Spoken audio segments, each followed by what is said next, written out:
You're listening to the Australian Water Association podcast series. My name is Jo Taranto and joining me is James Ryan. James is a business systems coordinator at All Water and we're discussing keeping people safe while working alone. Welcome, James. Morning, Jo. How are you? Well, thank you. Now, can you tell us a little bit about the role that All Water plays in the water industry in Adelaide? Yeah, sure. So All Water is a joint venture between two companies, Broad Spectrum and Suez, and together we partner with SA Water to form the Adelaide Services Alliance. All Water is responsible for operating and maintaining the water, wastewater and recycled water assets in Metro Adelaide, and we service 1.3 million customers. That's a lot of customers. It is. So what sort of work does All Water need to do? So All Water does a number of different and we cover a number of different areas. So we run a number of water treatment plants and wastewater treatment plants. We produce recycled water, and on top of that, we operate and maintain the networks. So that's repairing mains breaks. That's kind of the gist of what we do.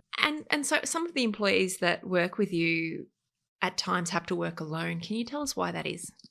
Yeah, sure. So just due to the nature of their operations within the water industry, people within our workforce find themselves working at any time of the day or night, sometimes alone, whether that be out on the treatment plant or at a wastewater pump station or out repairing the networks in public.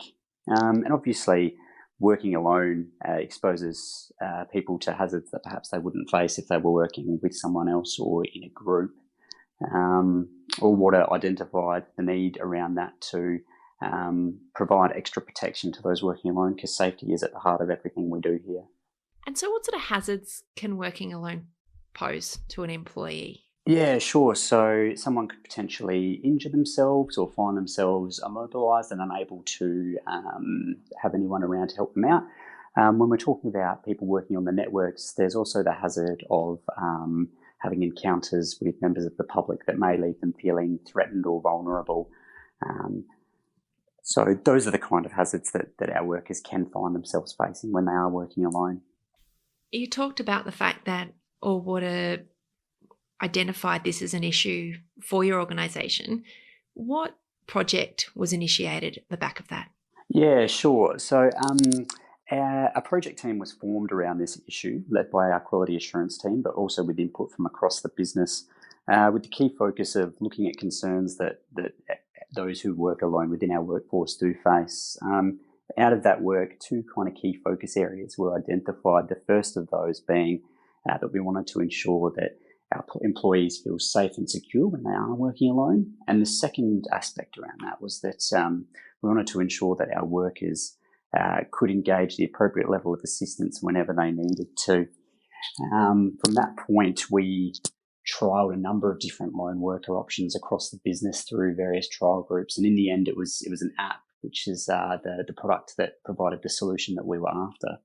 And why was that app chosen? So the app itself is called ISS iGuard, and it's supplied to us through a company called Infratech Security Systems. The app has a number of features, all designed to give people who are working alone peace of mind. The primary function of that app is it gives you the ability to raise an alert through shaking your phone, or there's also an optional wearable panic button. A press of that button can also raise the alert. Once that alert's raised, it packages up your location and 10 seconds of footage, and it sends that off to the app's monitoring centre. The monitoring centre review the footage within that alert, and if there's evidence that emergency services need to be engaged, they'll make that call. If there is no such evidence, they'll call the person who generated the alert. If there's no answer on their end, it'll start to move through an escalation process. So this escalation process is customisable in All Water. Various teams have different escalation processes, and it can look quite different between teams, but generally it takes the form of something like supervisor, manager, and then senior manager. So the call centre will run through that escalation process, making those calls. Somewhere along the line of that chain, someone will pick up the phone and be provided with all the information they need to get help to the person who did generate that alert. The app also has a number of other features, such as man down detection, an audible alarm you can generate to perhaps ward off a would-be attacker or assailant, and also timed alerts, which are really handy for instances where perhaps you don't have the phone on your person or maybe you're out of reception. It sounds like there's a lot of features with the app itself. How important was training for your employees with a new system like this? Yeah, training was very important. It's one of those things that when we introduce this app, we want it to be accessible to every member of the workforce. And not only that, we want to embed it within our systems and our culture internally. So before we even thought about training, we conducted a familiarisation of the app and the features and just really learned how this app worked and how we could use it best within the business. Then we refined some of the internal processes that would sit around the app and support it. And then it was time to think about developing that training package. So here in Allwater, we've trained 270 staff members in the app. So that's 270 people that have it installed on their phone, which is really good. It means that people in that workforce do have that app if they're required to have so. And was there feedback from employees about how they found the use of the system? Yeah, absolutely. So the app has been really well received. It's had extensive uptake across the business, as I kind of touched on. Hasn't been used in a legitimate emergency situation yet, which is great. We hope that continues to remain the case. But in either event, the qualitative impacts are plainly clear. The feedback has been that staff do feel safer. They do feel that they have confidence that if they need it, they can engage the right level of assistance quickly and easily. It's definitely the app has provided considerable value to Allwater. You just touched on some other benefits of the app. Were there other unforeseen benefits of addressing this project? Yeah, absolutely. I think just the improvement in culture in the sense that people do feel safe while they're working alone. As an example, if we're talking about someone who's working on our networks, if they're in a situation where it's the middle of the night, they're in a neighbourhood that they don't feel entirely comfortable with, it's only natural that a certain amount of their time and focus will be dedicated to the thoughts of, am I unsafe? With the introduction of this app, hopefully that takes some of that away and that time and focus can be better spent or redirected, towards the task at hand more wholly. So fixing that pipework, getting service back to our customers. So value to our staff also extends to value to our customers, which is really important to us here at Allwater. Was there any resistance, James, to employees feeling like they were being watched using this app, or that there was increased supervision of them that maybe was unwanted? We anticipated that there would be some of that. There wasn't actually as much as we did expect, and I think part of that was due to the fact that we ensured before we implemented this, there were regular communication pieces that went out to say, this is coming and this is what it's about and this is how it works, how it's going to benefit you, and this is what it's going to be used for, and it's not going to be used for anything outside of that. I think establishing open and reliable systems of communication has been really key in our ability to really embed this in our culture and get people to come on board with it. People really have embraced it, and I think a lot of that is built around the fact that we just made sure that we were very clear in our communications and very open with how the app would be used and how it's going to be beneficial to the business and how it's going to be beneficial to those on the ground.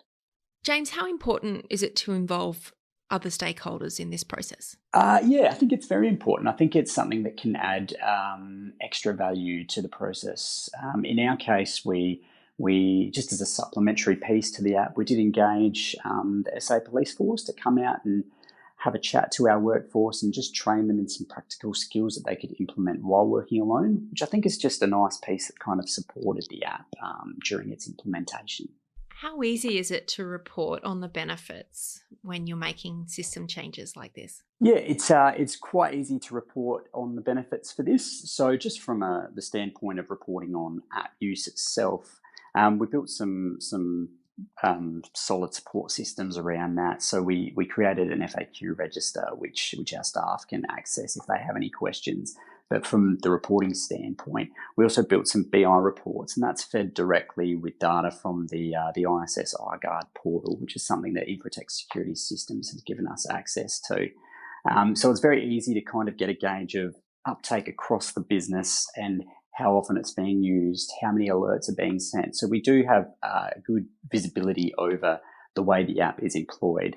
And then just in terms of gauging cultural benefits, it's a matter of talking to people who are using the app, getting that feedback, asking for if there's anything we can improve within our internal systems, and then employing the suggestions that are given wherever we can, just to make sure that everyone is getting value out of this app and that it's benefiting the workforce as a whole. It sounds like it's been a really positive program to be part of. What other advice would you give to organisations in a similar position? It has. It's been a really positive program to be a part of. I think perhaps the best advice I can give to other businesses that are in the same position is, before implementing this, consider any challenges you might face before implementation and how to get around those. An example for us is in our business, the range of technological literacy is quite variable. You have people that are very technological advanced and know how to use computers quite easily, but then you also have people who perhaps have never installed an app or don't know how to use one. A way we kind of tackled that challenge head on was that we made sure when we were developing our training package that we provided ample time to ensuring that we could give personalised one-on-one assistance to anyone in those sessions that did need it, and also just encouraging questions both in session and out of it, giving our phone numbers at the end of that session to make sure that if anyone was in the field and did have any issues with the app, they could get in touch with us and we could talk them through that so that they could use that app when they needed to. So I think that's probably the key bit of advice I have, is just anticipate any issues you think may present itself by implementing the app and try and address those before implementation happens. Well, it's great to hear your staff are safe, James. I've been speaking with James Ryan, Business Systems Coordinator at Allwater. Thanks so much for your time. Thanks, Jo.